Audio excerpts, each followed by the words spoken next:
उसे स्टडी करेंगे। Last chapter जो हमारा था 9 नंबर, उस चैप्टर में हमने क्लास के बारे में पढ़ा था, ऑब्जेक्ट के बारे में हमने स्टडी की थी। आज हम पढ़ेंगे कि कंस्ट्रक्टर क्या होता है, what is constructor. Last time हमने देखा था कि जब हम कोई क्लास क्रिएट करते हैं, कोई भी क्लास हम डिफाइन करते हैं जिसका नाम सपोज कीजिए एबीसी है, जब आप इस क्लास का कोई ऑब्जेक्ट क्रिएट करते हो तो इस ऑब्जेक्ट के जो मेंबर वेरिएबल है उनकी जो इनिशियल वैल्यू है वो गार्बेज होती है। हम चाहते हैं कि जब हमारी क्लास का जो ऑब्जेक्ट क्रिएट हो तो उस ऑब्जेक्ट जब वो क्रिएट हुआ है, बना है, यानी ऑब्जेक्ट की जब उत्पत्ति हुई है उस समय उस ऑब्जेक्ट के जो मेंबर वेरिएबल है वो कोई ना कोई फिक्स वैल्यू से इनिशियलाइज हो जाए ऑटोमेटिकली। मतलब इनिशियलाइजेशन अपने आप हो जाए, जैसे ऑब्जेक्ट क्रिएट हो वैसे ही हाथों हाथ उसका क्या हो जाए, अपने आप इनिशियलाइजेशन हो जाए। तो ये काम करने के लिए हम कंस्ट्रक्टर और कंस्ट्रक्टर का यूज करते हैं।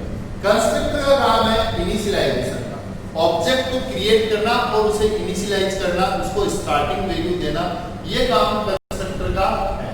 और जो कंस्ट्रक्टर है उसका काम है ऑब्जेक्ट को मेमोरी में से डिस्ट्रॉय करना, यानी जो भी ऑब्जेक्ट है उसका जो कोई यूज नहीं है तो उस वक्त उसे क्या करना, मेमोरी में से रिमूव करना, हटा देना। ये वर्क इसका कंस्ट्रक्टर का। तो सबसे पहले हम कंस्ट्रक्टर के बारे में आज पढ़ेंगे। तो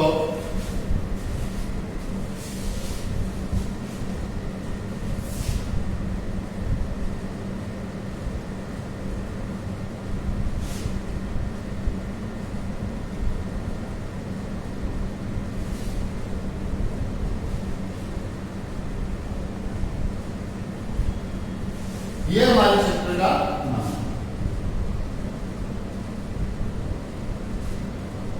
कंस्ट्रक्टर के बारे में बात करते हैं, व्हाट इज कंस्ट्रक्टर। तो constructor is a special member function that used to initialise the object automatically when the objects are created. ये काम क्या है, ये है एक स्पेशल मेंबर फंक्शन। कंस्ट्रक्टर है वो क्लास का एक स्पेशल मेंबर फंक्शन है और काम है इसका ऑब्जेक्ट को इनिशियलाइज करना। ऑब्जेक्ट जैसे क्रिएट होगा, जब भी ऑब्जेक्ट क्रिएट होगा मेन प्रोग्राम में, उस वक्त उसको ये ऑटोमेटिकली कंस्ट्रक्टर है वो ऑटोमेटिकली एग्जीक्यूट होता है, उसे एग्जीक्यूट करने की जरूरत नहीं होती है। और जैसे ही ऑब्जेक्ट क्रिएट होगा तो उस समय कंस्ट्रक्टर चलेगा और उस ऑब्जेक्ट के जो मेंबर वेरिएबल है उनको इनिशियलाइज कर देगा। इसके बाद कंस्ट्रक्टर की कुछ इंपॉर्टेंट कैरेक्टरिस्टिक्स है। उनमें सबसे पहले जो फर्स्ट जो हमारी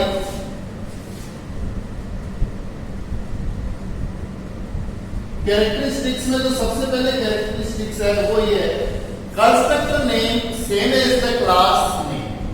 यानी कि आपकी क्लास का जो नाम आपने डिसाइड किया है, सपोज कीजिए आपने क्लास का नाम एबीसी दिया है, तो वहां पे जो आप कंस्ट्रक्टर क्रिएट करेंगे उसका नाम भी एबीसी ही होगा।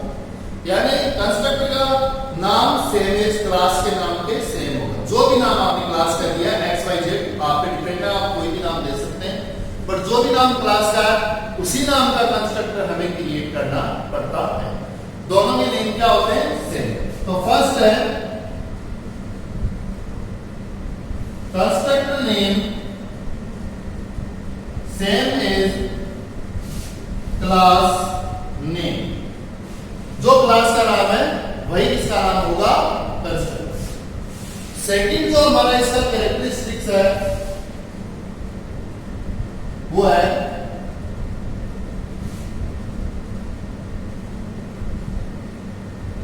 It declare in public section. Constructor हमेशा पब्लिक सेक्शन में क्रिएट होता है। क्लास के अंदर मैंने आपको बताया था कि हम क्लास के जो मेंबर हैं उनको हम 2 पार्ट में 3 पार्ट में मैंने आपको उसके उन्हीं में पब्लिक पार्ट में जो मेंबर होते हैं उन्हें हम क्लास के आउटसाइड में एक्सेस कर सकते हैं, बट जो प्राइवेट पार्ट में होते हैं उन्हें हम क्लास के आउटसाइड में एक्सेस नहीं कर सकते।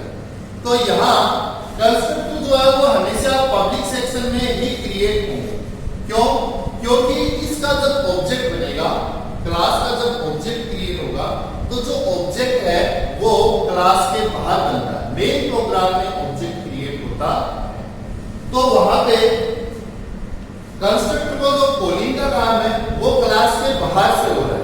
अब क्लास के बाहर से हम क्लास के उन्हीं मेंबर्स को कॉल कर सकते हैं जो पब्लिक सेक्शन में या जितना एक्सेस मॉडिफायर पब्लिक हो उन्हीं को ही हम क्लास से बाहर कॉल कर सकते हैं।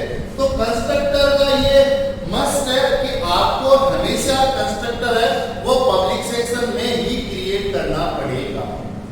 आप उसे प्राइवेट सेक्शन में क्रिएट नहीं कर सकते, क्योंकि प्राइवेट जो होते हैं उनको क्लास के आउटसाइड से कॉल नहीं किया जा सकता, वो क्लास के अंदर ही एक्सेस होते हैं। थर्ड जो हमारा पॉइंट है,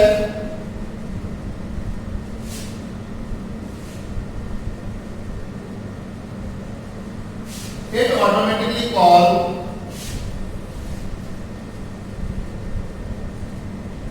when the object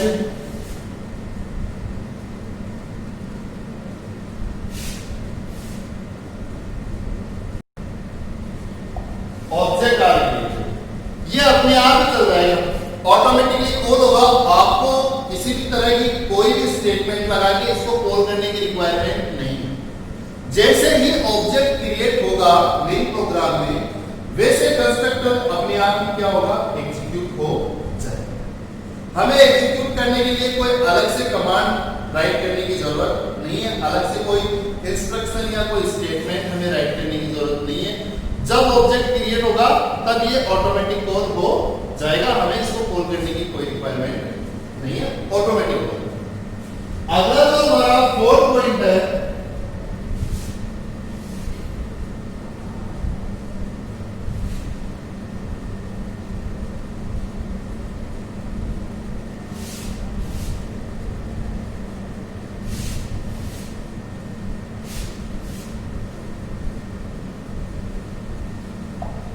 constructor class का मेंबर फंक्शन मैंने आपको बताया कि ये स्पेशल मेंबर फंक्शन होता है। नॉर्मली हम जब फंक्शन की बात करते हैं तो फंक्शन प्रोटोटाइप में तीन चीजें बताई जाती है, फंक्शन का रिटर्न टाइप, फंक्शन का नेम और फंक्शन के आर्गुमेंट। बट ये जो कंस्ट्रक्टर है ये भी एक मेंबर फंक्शन ही है, बट ये एक स्पेशल टाइप का मेंबर फंक्शन है। नॉर्मल फंक्शन हम बनाते हैं तो फंक्शन क्या करता है, मेन प्रोग्राम को यानी जो कॉलिंग फंक्शन है उसको कोई ना कोई वैल्यू क्या करता है, रिटर्न करता है। But constructor not have any return type, constructor का कुछ भी रिटर्न टाइप नहीं होता। यहां तक कि कंस्ट्रक्टर है वो कोई भी रिटर्न नहीं करता। तो कंस्ट्रक्टर का रिटर्न टाइप डिफाइन नहीं किया जाता, कंस्ट्रक्टर किसी भी टाइप की कोई भी वैल्यू रिटर्न नहीं करता है। अगला जो हमारा पॉइंट है,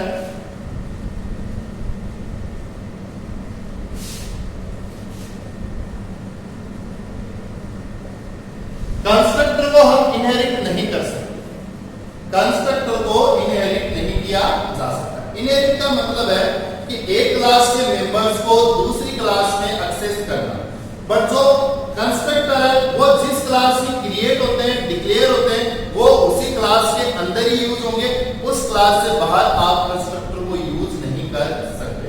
तो it can not be inherit, यानी इसे इनहेरिट हम नहीं कर सकते।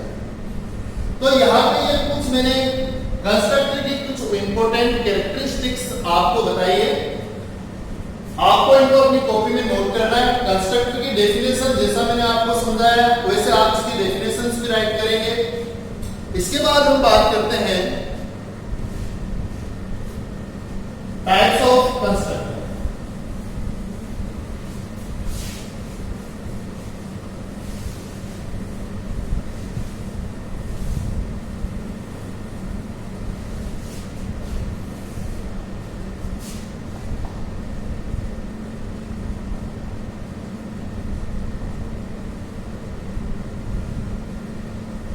कंस्ट्रक्टर के प्रकार,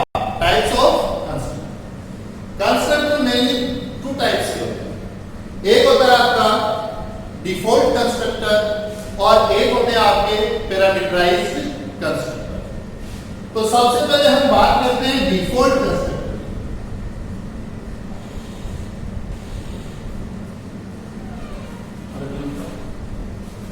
डिफॉल्ट कंस्ट्रक्टर, डिफॉल्ट कंस्ट्रक्टर क्या होता है?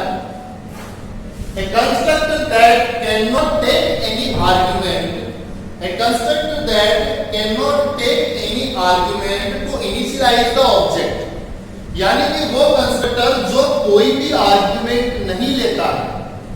मेन प्रोग्राम से जब ऑब्जेक्ट क्रिएट होता है उस समय वो कंस्ट्रक्टर कोई भी आर्ग्यूमेंट नहीं लेता है, बट ऑब्जेक्ट को वो एक फिक्स वैल्यू से इनिशियलाइज करेगा। कोई एक फिक्स्ड वैल्यू होगी, उस फिक्स्ड नंबर से वो क्या करेगा, उसको इनिशियलाइज कर देगा। तो इस टाइप का जो कंस्ट्रक्टर है उसको हम बोलते हैं डिफॉल्ट कंस्ट्रक्टर। तो मतलब it can not take any argument and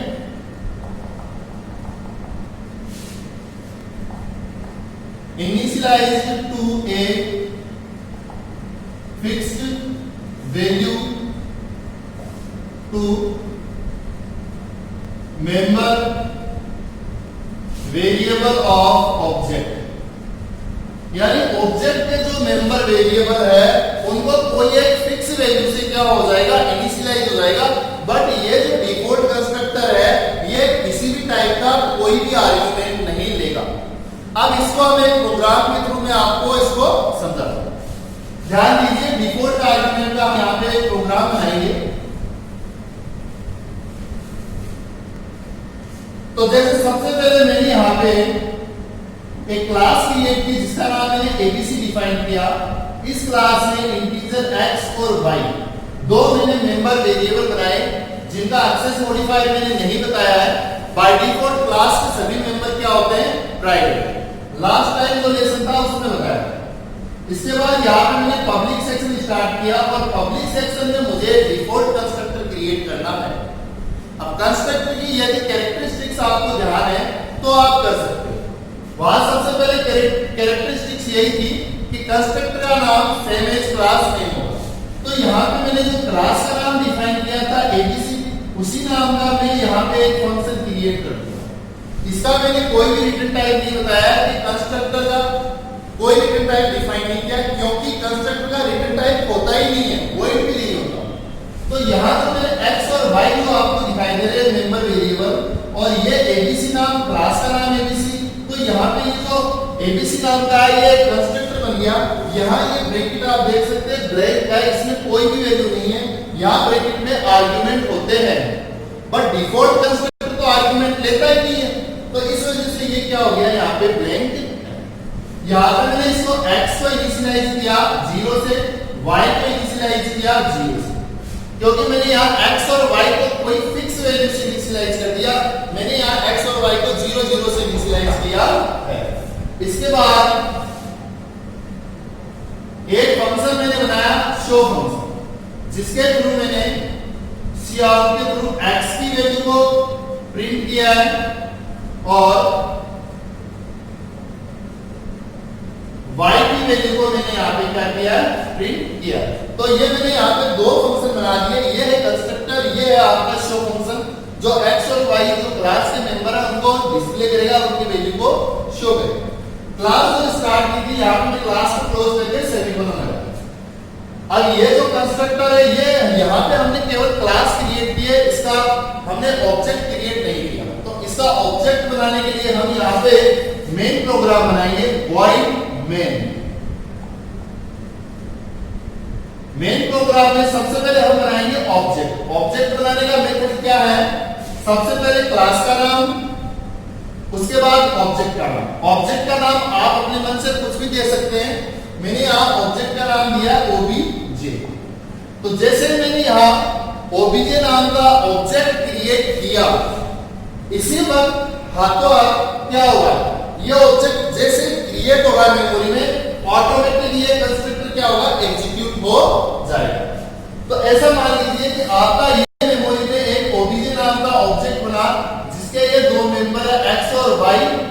और इसमें एक एबीसी नाम का कंस्ट्रक्टर है और एक इसमें शो नाम का फंक्शन है। तो जैसे ही ऑब्जेक्ट क्रिएट होगा, ऑब्जेक्ट क्रिएट होते ही ये कंस्ट्रक्टर ऑटोमेटिकली एग्जीक्यूट हो जाएगा और x और y की वैल्यू क्या हो जाएगी, 0 0। ये इस ऑब्जेक्ट के जो मेंबर वेरिएबल है इनकी, और इनकी वैल्यू 0 0 किसने की, इस ऑब्जेक्ट के इस कंस्ट्रक्टर ने, क्योंकि कंस्ट्रक्टर ऑब्जेक्ट बनेगा उस समय अपने आप ही एग्जीक्यूट हो जाता है। उसके बाद अब मुझे देखना है कि ये हुआ या नहीं हुआ इनिशियलाइजेशन, x और y की वैल्यू को प्रिंट करके दे दूंगा। तो यहाँ पे मैं जो शो फंक्शन है उसको क्या करूंगा, कॉल करूंगा। तो कॉल करने के लिए मैंने बताया था कि पहले ऑब्जेक्ट का नाम, उसके बाद डॉट ऑपरेटर आपको लगाना है और जिस फंक्शन को आप प्रिंट चलाना चाहते हैं, या x और y की वैल्यू कौन सा फंक्शन करेगा प्रिंट, शो फंक्शन। तो ऑब्जेक्ट डॉट शो फंक्शन, ऐसा करने में क्या होगा, आपका ये शो फंक्शन एग्जीक्यूट होगा और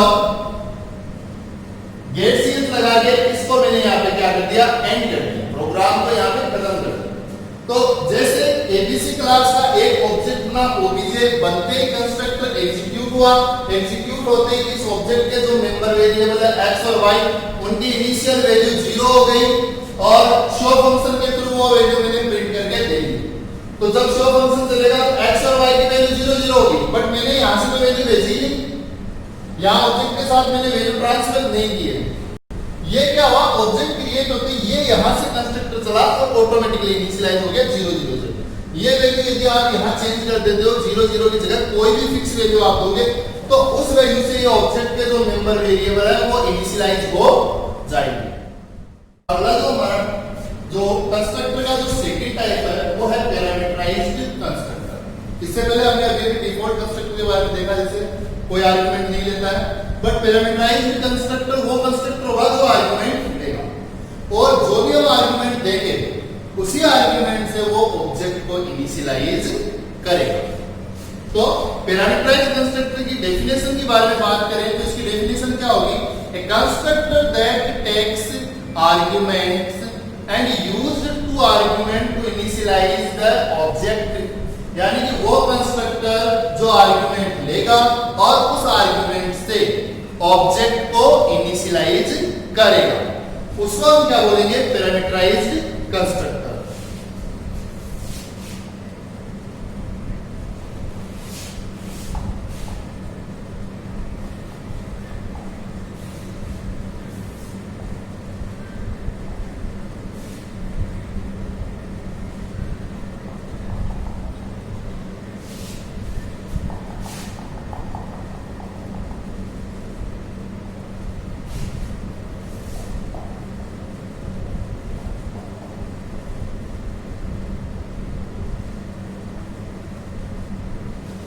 आर्गुमेंट लेगा और ऑब्जेक्ट को क्या करेगा, इनिशियलाइज करेगा। अब आर्गुमेंट के हम बारे में बात करें तो कंस्ट्रक्टर, पैरामीटराइज्ड कंस्ट्रक्टर जो है उसके कई टाइप हो सकते हैं, जैसे कि ऐसा कंस्ट्रक्टर जो केवल एक ही आर्गुमेंट ले, या वो कंस्ट्रक्टर जो 2 आर्गुमेंट ले या 3 आर्गुमेंट ले।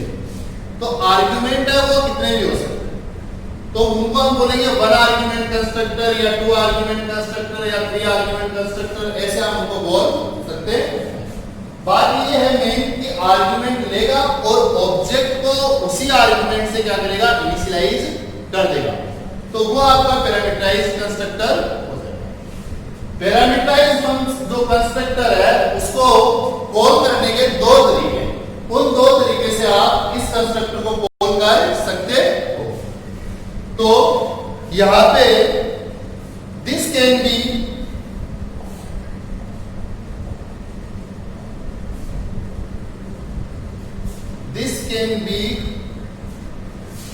कॉल्ड इन 2 ways, 2 तरीके हो गए कॉलिंग के। पहला है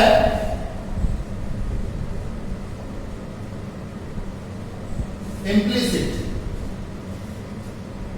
क्या है, implicit, IMPLICIT, implicit calling. Implicit calling में क्या होता है कि आपको इसमें क्लास का नाम बताना होगा, उसके बाद ऑब्जेक्ट का नाम बताना होगा और उसके बाद उसके आर्गुमेंट लिस्ट आपको बतानी होगी। तो सबसे पहले क्लास का नेम अंडरस्कोर आएगा यहां, उसके बाद ऑब्जेक्ट का नेम और जो ऑब्जेक्ट क्रिएट हो रहा है उसी के आगे ब्रैकेट बनाएंगे आर्गुमेंट लिस्ट और यहां से। तो ये जो तरीका है इसको हम बोलते हैं एक्सप्लिसिट कॉलिंग। इसके बाद एक तरीका और है उसको हम बोलते हैं एक्सप्लिसिट कॉलिंग।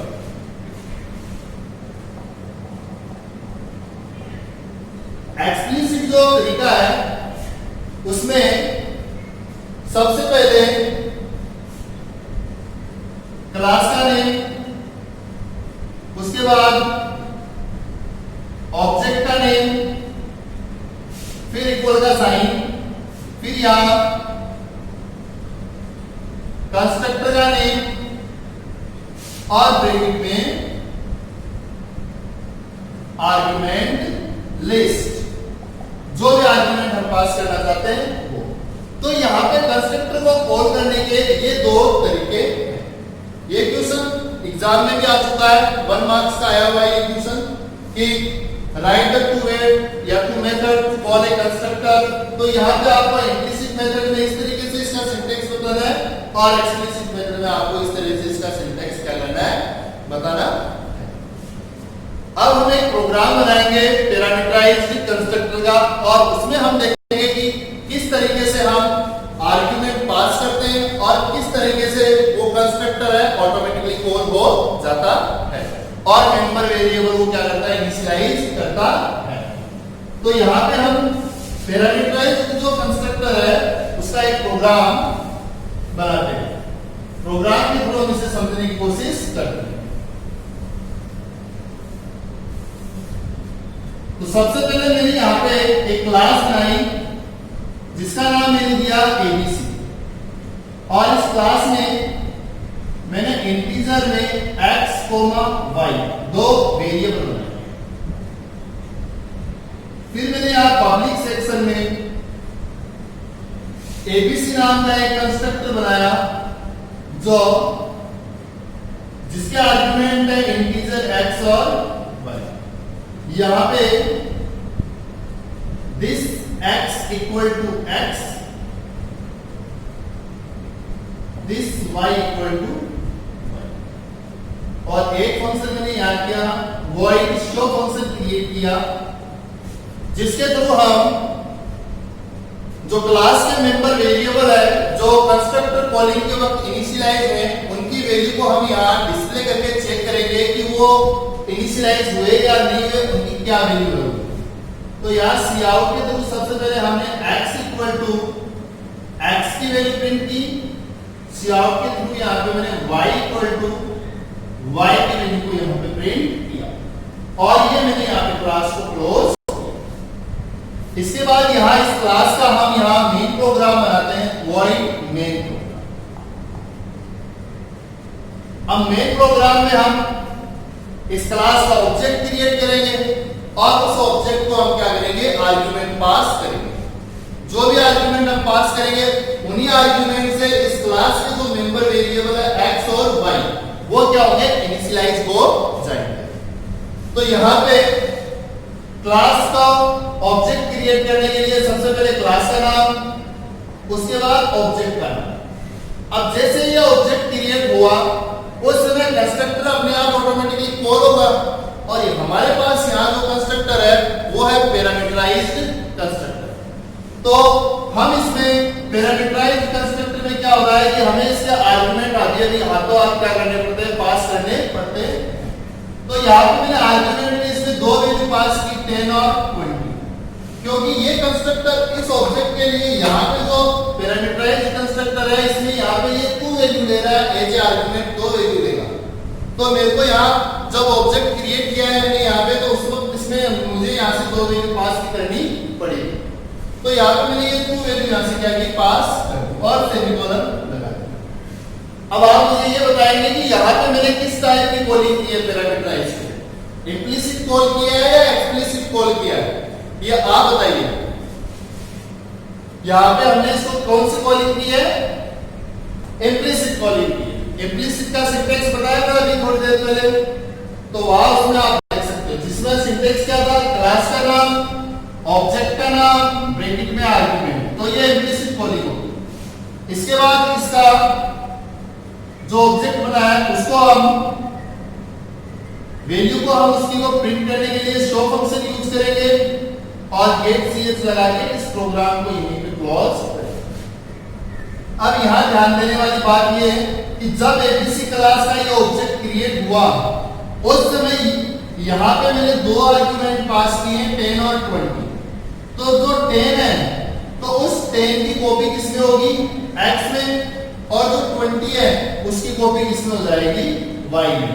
x और y में। तो यहाँ जो ये जो कंस्ट्रक्टर है इसके अंदर जो ये आर्गुमेंट x और y है, यहाँ इस x की वैल्यू 10 हो गई और y की वैल्यू क्या हो गई? 20। जो वहां से यहाँ आ गई है उसने वहां से आर्गुमेंट पास किया, वो आर्गुमेंट यहाँ x और y नाम के दो वेरिएबल है उनमें स्टोर हो गए फंक्शन के आर्गुमेंट में। यहाँ पे आप देख सकते हो मैंने दिस कीवर्ड का यूज किया और एक एरो का सिंबल लगाया। अब ये दिस कीवर्ड मैंने क्यों लगाया? इसका क्या रीजन है? इसका रीजन ये है कि यहाँ पे आप देख सकते हैं कि क्लास में जो मेंबर वेरिएबल है जिनका नाम क्या है? x और y, और इस कंस्ट्रक्टर के अंदर जो आर्गुमेंट है उनका नाम भी क्या है? x और y। तो यहाँ पे मेंबर वेरिएबल का नाम, क्लास के मेंबर वेरिएबल का नाम और कंस्ट्रक्टर के आर्गुमेंट का नाम क्या हो गया? सेम। अब इस मामले में क्या होता है? यदि आप डायरेक्ट यहाँ x करते हो तो इस मामले में ये x और y ये नॉर्मली यही यूज होते हैं, क्योंकि यहाँ नाम सेम होने की वजह से क्लास के जो मेंबर है वो क्या हो जाते हैं? हाइड हो जाते हैं, छिप जाते हैं। तो यदि मेरे को इस x का यहाँ यूज करना है तो इस x के पहले मेरे को दिस कीवर्ड और एरो का सिंबल लगाना पड़ेगा, और y को यूज करना है तो दिस कीवर्ड और ये एरो का सिंबल लगा के लेना पड़ेगा। तो यहाँ पे जो ये x है वो तो ये मेंबर, ये आर्गुमेंट वाला x और क्या है? y है, और जो ये x और y है वो आपके क्लास के मेंबर वेरिएबल वाले x और y है। अब यदि आप इस दिस वाले लफड़े से बचना चाहते हो तो उसका एक सॉल्यूशन ये है कि आप इनके नाम क्या करो? अलग अलग कर दो, सेम नाम मत करो। तब आपको ये दिस वाला पॉइंट लगाने की जरूरत नहीं है, क्योंकि दिस एक क्या होता है? पॉइंटर ही होता है जो क्लास के मेंबर वेरिएबल को पॉइंट करता है। तो यदि ये दिस वाले सिस्टम से हम बचना चाहते हैं तो हम क्या करेंगे? यहाँ पे ये जो x और y हमने बनाए हैं इन x और y का हम क्या करेंगे? नाम चेंज कर देंगे, ताकि इनका नाम सेम होगा नहीं, और जब नाम सेम नहीं होगा तो दिस कीवर्ड लगाने की रिक्वायरमेंट नहीं रहेगी। तो यहाँ पे सपोज कीजिए मैंने इसका नाम p दे दिया और इसका नाम मैंने q कर दिया, तो integer p comma integer q। तो यहाँ 10 किसमें गए? p में, 20 किसमें स्टोर हो गए? q में। अब मैंने किया x इक्वल टू p और y इक्वल टू q। अब क्या हो गया? यहाँ पे p की वैल्यू x में गई और q की वैल्यू किसमें चली गई? y। वो पहले जैसा है वर्क अभी हुआ है, y मेंबर वेरिएबल इनिशियलाइज हुए, बट यहाँ पे क्या हो गया? नाम अलग हो गया। तो यदि आप दिस से बचना चाहते हैं, उस दिस वाले पॉइंटर उस मेथड से बचना चाहते हैं, तो आप यहाँ पे क्या करो? यहाँ जो कंस्ट्रक्टर के अंदर जो आर्गुमेंट है उनके नाम यदि आप चेंज कर देते हो, मेंबर वेरिएबल की तरह सेम नाम नहीं करते हो, तो आपको दिस लगाने की जरूरत नहीं है। और यदि यहाँ आर्गुमेंट के और मेंबर वेरिएबल के नाम सेम हो जाते हैं तो वहां पे इस मेंबर वेरिएबल को आइडेंटिफाई करने के लिए या इसको कंस्ट्रक्टर के अंदर एक्सेस करने के लिए दिस कीवर्ड आपको लगाना पड़ेगा। तो ये वैल्यू यहां से किसमें गई?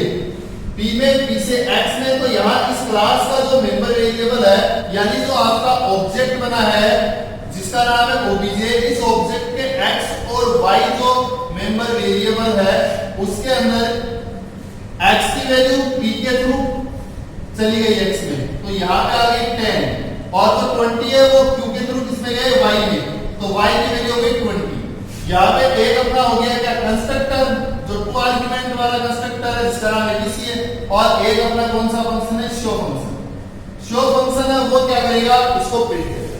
मैंने क्या ओबीजे डॉट शो, अब क्या हुआ, ये शो फंक्शन चलेगा, शो फंक्शन रन होगा तो x और y की वैल्यू प्रिंट हो जाएगी, x और y की वैल्यू कितनी प्रिंट होगी देख सकते हो, ऑब्जेक्ट में कितनी इनिशियलाइज होगी 10 और 20। यहां से ये वैल्यू मैंने वहां पे पास की है एज ए आर्गुमेंट, वैल्यू वहां पास होगी और उसी वैल्यू से उसको क्या कर दिया गया, इनिशियलाइज कर दिया गया। यहां पे आप देख सकते हैं कि मैंने ऑब्जेक्ट एक क्रिएट किया है, तो ये कंस्ट्रक्टर इस ऑब्जेक्ट के लिए चल गया। अभी हम मान लीजिए यहां इसी क्लास का एक से अधिक ऑब्जेक्ट भी हम क्रिएट कर सकते हैं, वो कैसे होगा?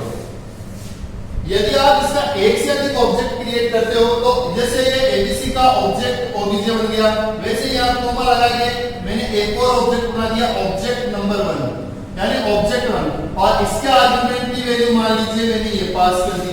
ऐसे मैंने एक और ऑब्जेक्ट बना लिया ऑब्जेक्ट 2, यहाँ पे मैंने इसकी वैल्यू मान लीजिए ये पास कर दी। तो यहाँ पे आप एक क्लास के चाहे जितने ऑब्जेक्ट बना सकते हो और यहाँ पे अकॉर्डिंग टू आर्गुमेंट, आर्गुमेंट के अकॉर्डिंग ये कंस्ट्रक्टर चलेगा।